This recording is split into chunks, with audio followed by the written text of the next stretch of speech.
समाज के हाथ में लाठी और डंडे दोनों हैं, झंडे भी हैं। आपको नहीं लगता क्या?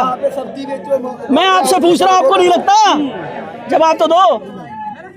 लगता नहीं है? शोषित है। जो 10% है उसे 90% नौकरियां मिल रही हैं और जो 7% है उसे 5% भी नहीं है। बात समझ आ रही है? ओबीसी की सारी जो नौकरियां जाती है उनका शून्य जाता कॉलम। 60% समाज भारत का नालायक है क्या? बुद्धिहीन है क्या? अनपढ़ है क्या सारा ओबीसी?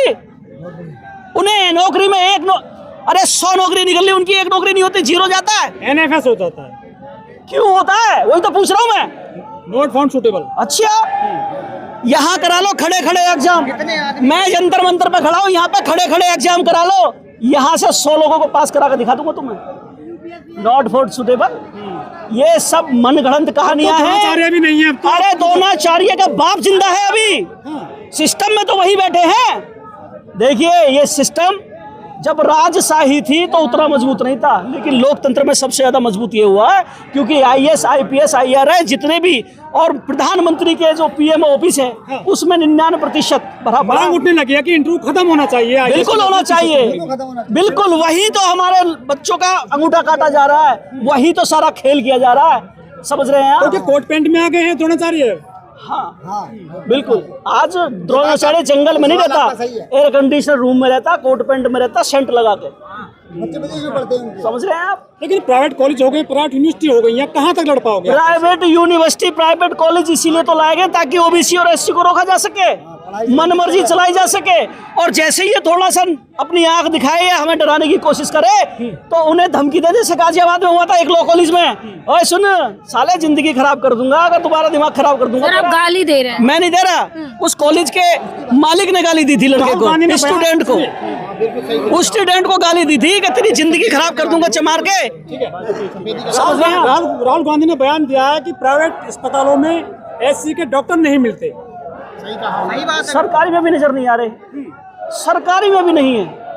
मैंने बताया आपको, जब से ईडब्ल्यूएस आया है, पहले तो वो जाते हैं ईडब्ल्यूएस कोटे में जाते हैं। जब वो, क्योंकि वो उसके लायक तो है ही नहीं, एग्जाम तो उनकी निकालना बस की है ही नहीं, तो फिर क्या करते हैं, वो 50 लाख रुपए देंगे और उस सीट को खरीद लेंगे। एग्जाम हुए, इसी बार हुए, पिछली बार भी हुए ऐसे। तो डिग्री बेची जा रही है? बिल्कुल, खरीदी जा रही है। और सुनिए, जब ये एग्जाम नहीं निकाल पाते और जब ये काबिल नहीं है, जब ऑपरेशन करते हैं ना, तो देखा होगा आपने, कभी कैंची छोड़ दी, कभी तौलिया छोड़ दी, कभी कुछ छोड़ दिया, कभी कुछ लगाते हैं कि आप 0% पे एडमिशन ले लेते हो। हम पे नहीं, हमारा एक आदमी नहीं, हमारे आदमी तो इस देश के बड़े बड़े ट्रेंड चलाते हैं। वो ट्रेंड, अरे ट्रेंड छोड़िए ना, फर्जी लोग तो फर्जी काम करेंगे। मैं चैलेंज के साथ कहता हूँ, आप 50 डॉक्टर लेकर आइए और हम अपने 50 डॉक्टर लेके आते हैं। अरे सुन तो लीजिए, उनके कराने ना कराने से क्या होता है, सरकारी सिस्टम को हमने संभाला हुआ है। सर, लेकिन बहुजन समाज पे आरोप लगता है बार बार कि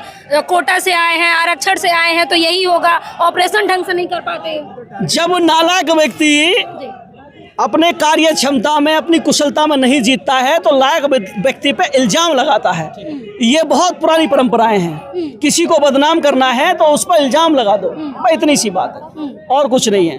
वरना इस देश को जितने सुचारू रूप से हमने लीडर होकर चलाया है, जितने अच्छे नेतृत्व होकर हमने इस देश का संविधान बनाया है, जितना अच्छा लीडर होकर हमने काशीराम की तरह 85% समाज को जोड़ा है, जितने अच्छे लीडर होकर हमने के आर नारायण साहब की तरह राष्ट्रपति का शासन चलाया है, ऐसा कोई पद या ऐसा कोई फील्ड है जिसमें हमारी कुशलता ना रही हो। सर, अब समाज एकजुट रहा कहाँ? 85% है कहाँ? अब काशीराम नहीं है, मुकेश गौतम तो है, स्वयं प्रसाद मौर्य जी तो है। ये सही कह रही है, 85% कहाँ सांसद है आपके? ये इनका कहने मतलब मैं समझ रहा हूँ, सांसद 85%